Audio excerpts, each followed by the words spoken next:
Hey listeners, Isabel here. Recognize my voice? In the last episode, I shared a story about my sister and the challenges she faced as a student with learning disabilities completing online school. Make sure to check it out if you missed it. Today we're back with a new episode of Students in a Pandemic. You'll hear from my friend Titileo Aluko, a rising senior from the Bronx. Every student who transitioned to remote learning knows that it, wasn't optimal. But for some students, the experience was tougher than for others. In this episode, Titileo tells us all about her roller coaster journey. Right now, it's Friday, and I am logging into my Zoom class. If someone told me 3 months ago in March, I'll be finishing off my last half of junior year in an online Zoom class, I would have looked at them like they were crazy and told them, why are you lying? Where do I begin? I entered the pandemic with COVID-19 in early March of 2020 with no laptop, no internet. My name is Titileo Aluko, and this is being a low-income student during a pandemic.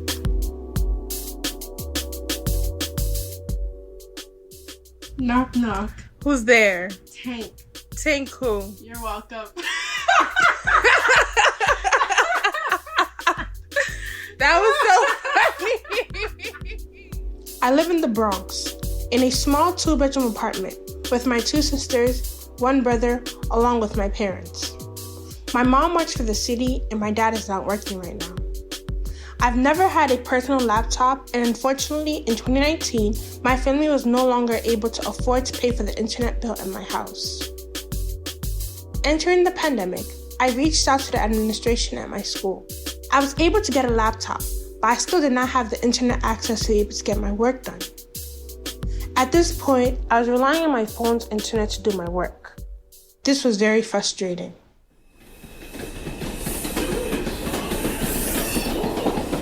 Hey, so it's Titileo here. This is me on April 14th.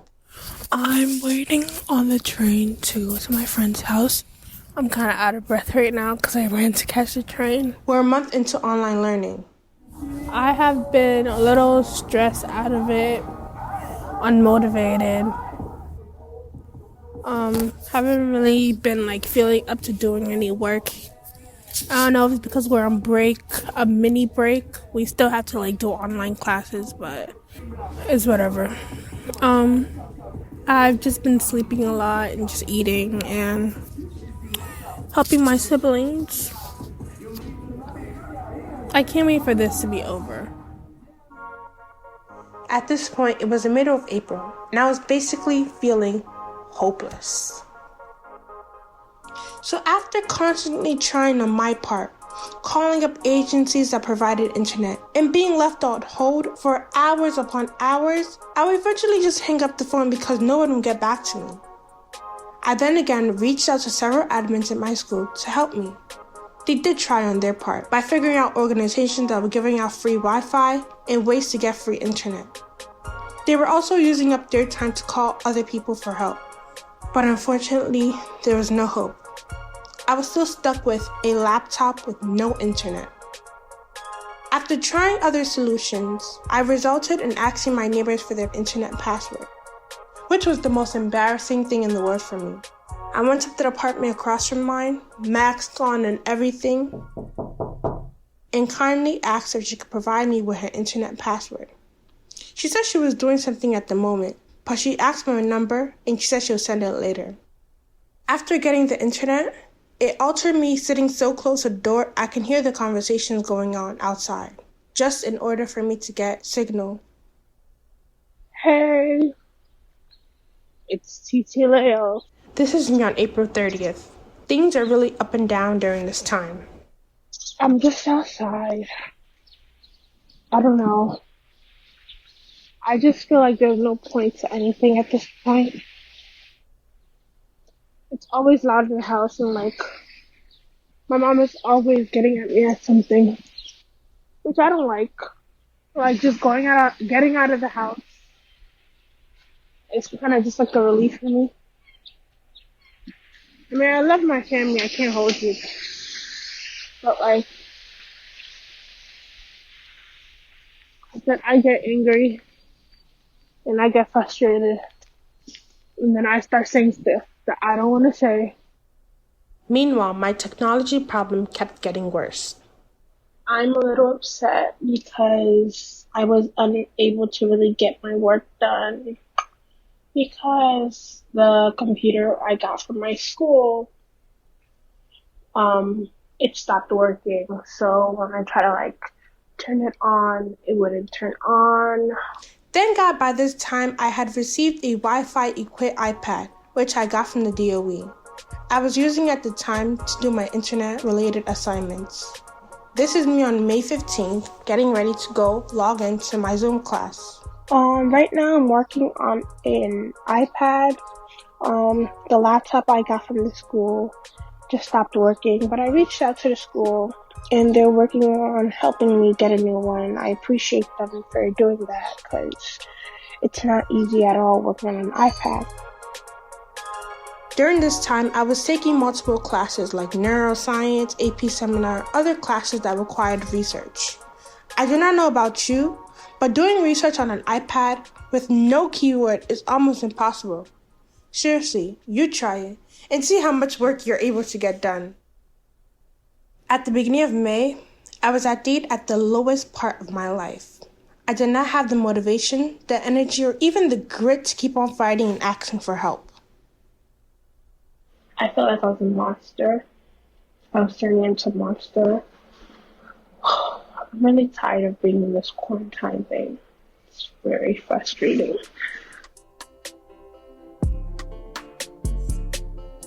Because I was feeling like I was intruding and doing too much and asking for help from my teachers, this resulted in me feeling like I did not have no motivation to do my work.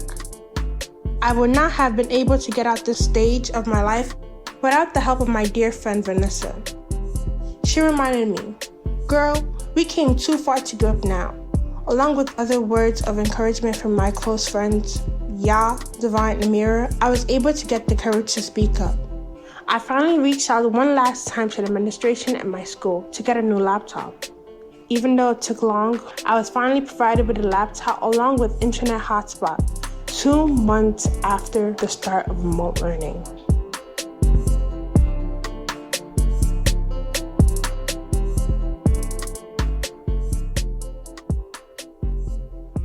Everyone did not take COVID-19 seriously until we all had to go into lockdown.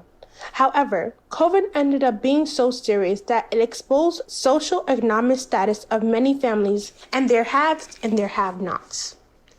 At the start of remote learning, some low-income families, such as myself, did not have the correct supplies to go into such learning, or even the quiet space to do work. Schools were offering laptops to students, but because there was such high demand for computers, they were limited access. So basically, first come, first serve. A national poll found that 2 out of 3 teachers in high poverty districts like New York City cited students' lack of basic technology access as a major problem. High-income students have more advantage because they do not have to worry about whether internet is there or not.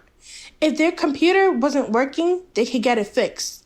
Me and my sister were talking about this. Yeah, we're definitely affected by it differently. And I think one way is that, some people I share a room with 3 other people, and they probably have their own room. I never really compared my situation to others until this point. But the pandemic has highlighted the socio-economic imbalance of our society. Society sets up a hierarchy that some people are more important than others due to trying to uphold their privilege. I think it just shows how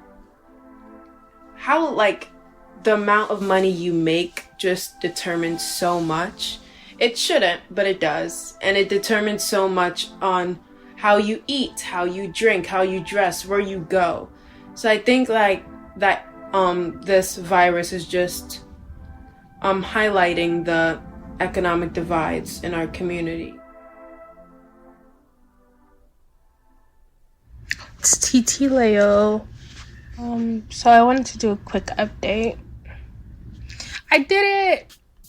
I finished junior year. I I'm happy to say, despite my major challenges, I passed my statistics and neuroscience PBAC, which stands for Performance-Based Assessment Task, a graduation requirement in my school. Mind you, statistics and neuroscience are my hardest classes. And that's on period because I really did that. It's been a hard journey, but I came out of this stronger than I thought I would. Overall, my journey during this pandemic has been a long roller coaster, and up until now, it's still going on. But what can I do? Keep living. Through it all, I am proud to say that I'm able to overcome this situation stronger than I thought I could, with resilience and the support of my friends and close people around me. This pandemic has highlighted many issues, such as socioeconomic status, homelessness, students not having the structure due to not having parental support. But I'm happy to say it was brought to light because we cannot fix what we do not know. Thank you for listening to my story.